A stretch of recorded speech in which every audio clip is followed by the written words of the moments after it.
What's going on, everybody? Welcome to a very special edition of The Angle Show. This is the Royal Rumble episode because tonight officially marks the road to WrestleMania.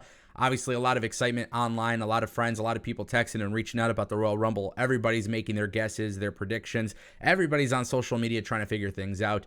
And on this episode, I'm not going to be spoiling surprise entrants or anything like that, but there are some major things we got to discuss because WWE is planning some major surprises. In addition to that, we have some new information on Sami Zayn and Chelsea Green, and I'm super excited about it, guys. But I want to kick things off with Sami Zayn because Dave Meltzer actually spoke about this. If you guys didn't see the interview between Sami Zayn and Ariel Helwani on BT Sport, I highly recommend that you guys check it out. He really opens up on some good stuff. But Meltzer said something very interestingly enough, and I'm not taking this as a report or anything, but these comments definitely have me intrigued. Sami's not going to be the guy, but yeah, Sami could win the championship. At this point, I would kind of go in that direction where he would win the championship. But as far as making him the face of the company, can they do that? They won't. I've been absolutely told that Vince McMahon and Paul Levesque do not see him as the face of the company. That doesn't mean he's not going to win the Rumble. It doesn't mean he's going to be in the Rumble. I don't know what's going to happen tomorrow, but he basically said the same thing. It's not going to happen. Now, this is very interesting comments by Dave Meltzer because Sami Zayn really did open up in that interview. And of course, wrestling fans have the tendency to disappoint themselves when one of their favorites don't win the Royal Rumble match. And to be honest with you, it falls on the WWE at times, and I do believe it falls on fans as well. I think the best part about the Royal Rumble is that we all make some crazy, bold predictions, and in our minds, we feel like those predictions should become reality. And I think wrestling fans for so many years have built up this idea in their head that their idea is better than the WWE's idea. And sometimes it is, honestly. Sometimes I've seen theories online where it's like, yo, that should happen versus what actually happens. Now, with that being said, I have been very adamant that The Rock is returning to WWE. And of course, I could be very wrong, but I've stood firm on this 1,000,000% between all the reports coming out.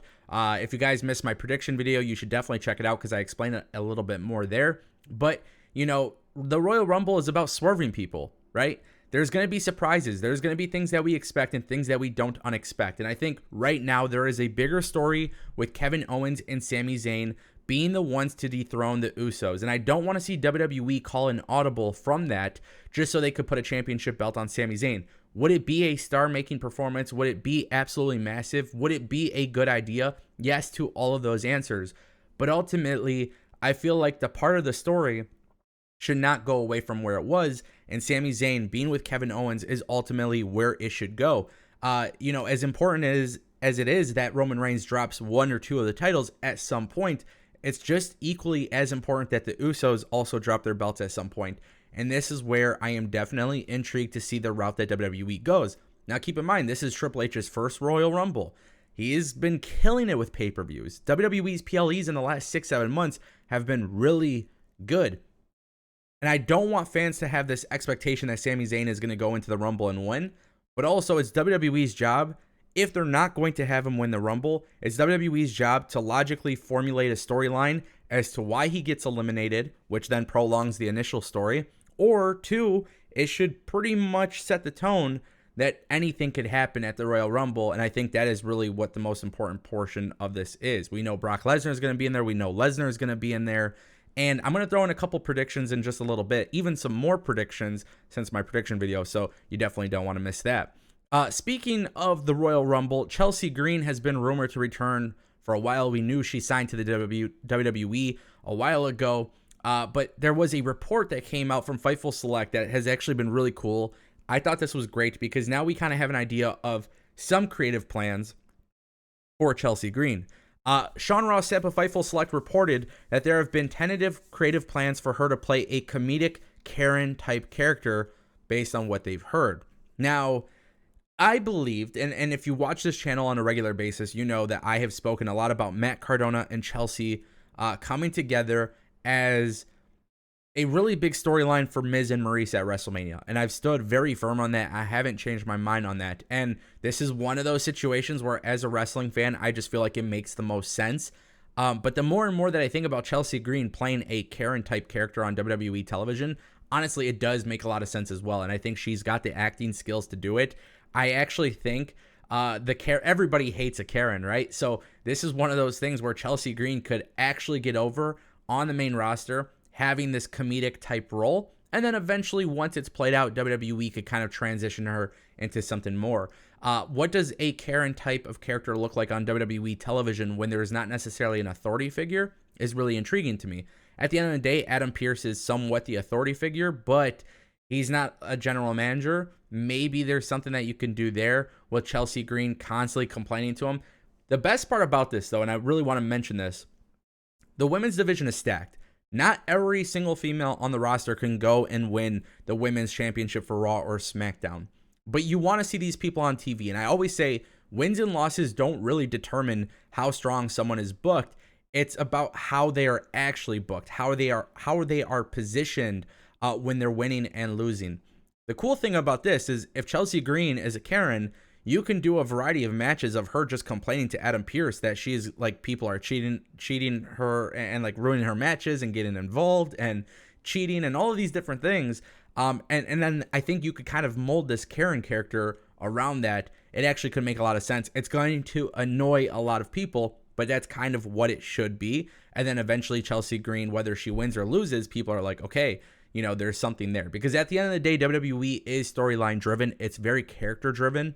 That's the way I prefer my wrestling. Yes, you definitely don't want to keep losing. If you keep losing, it's not a good look. So don't mistake me. You know, don't think that I'm telling you wins and losses don't matter. But it's how those wins and losses are positioned that matter. With a character like this, you don't need to necessarily go on to have 20 squash matches once you show up on TV. And I absolutely like that. Now, for our final story, guys, we got to talk about those Royal Rumble surprises. Again, no leaks. I'm not going to leak anything. Just like you guys, I am a fan as well. So today, I'm not talking about the rumors and stuff like that. But WWE does have some very big surprises for this show. Now, if you didn't watch my prediction video, I have been very adamant about two things. Actually, really, for the most part, I've been very adamant about all my predictions and how I believe they're going to come true and why they should come true. And just like any time else, you know, it doesn't really matter. Things might work out. Things might not work out. They might not go through the way I initially predict them. But one thing that I really want to mention is two matches that everybody should be or three matches where WWE is reportedly having massive surprises is the Uncle Howdy and LA Knight match, the Women's Rumble, and the Men's Royal Rumble. These matches are expected to have some very weird plot twists and some big surprises. Not just returns or debuts or anything like that, but literally from a storytelling standpoint, WWE is looking at doing something pretty crazy tonight. And this way they can really build that excitement for the road to WrestleMania. I think that is absolutely massive. I think it's a wonderful idea that WWE is really trying to use some of these big matches to strengthen stories going into WrestleMania. Because truth be told, in years past, if you were in a Royal Rumble match, you were basically just in there to get eliminated, and then whoever wins goes to WrestleMania, and that's kind of how it was. I like the idea of WWE really trying to formulate stories based on how somebody gets eliminated, who eliminates who, and that's where WWE is going to have some really big surprises tonight, and I think a lot of us aren't ready for that, and that's going to be the best part about it. So, guys, if you're excited for Royal Rumble, click that like button. Don't forget to click that subscribe button. I want to hear from you. Timestamps in the description as always going forward. So if you guys have questions or whatever it may be, let me know. I'll see you next time.